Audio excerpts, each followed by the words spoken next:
আসসালামাইকুম। আমাদের কথা বলার ভাষা অবশ্য নাই, বাংলাদেশে খুব খারাপ অবস্থা চলতেছে। ছোট ছোট ভাই বিরাদার, ভাইস্তা চাচা, তারা সবাই রাস্তায় রোডে সংগ্রাম করতেছে। তার ভিতরেও আসলাম জমিতে, কিছু সবজি নিতে হবে, যেহেতু খাইতে হবে, মানুষ যেহেতু বাঁচতে তো হবে, খাইতে তো হবে। তো এই জন্য আজকে গাছ থেকে একটা লাউ নিয়ে যেতে হবে। আজকে দেখি এইটা নিয়ে যাই, সাথে সাথে কিছু সবজি করছি, পুঁই শাক, তারপর কুমার শাক, তারপর করল্লাও আছে ভিতরে, বেগুন, করল্লা।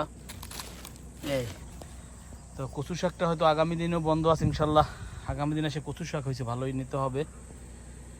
তো যাই হোক, আসি এইভাবেই চলতেছে। দেখি এরপরে সাথে সাথে দ্রুত চলে যেতে হবে একটু সবার সাথে অংশগ্রহণ করার জন্য।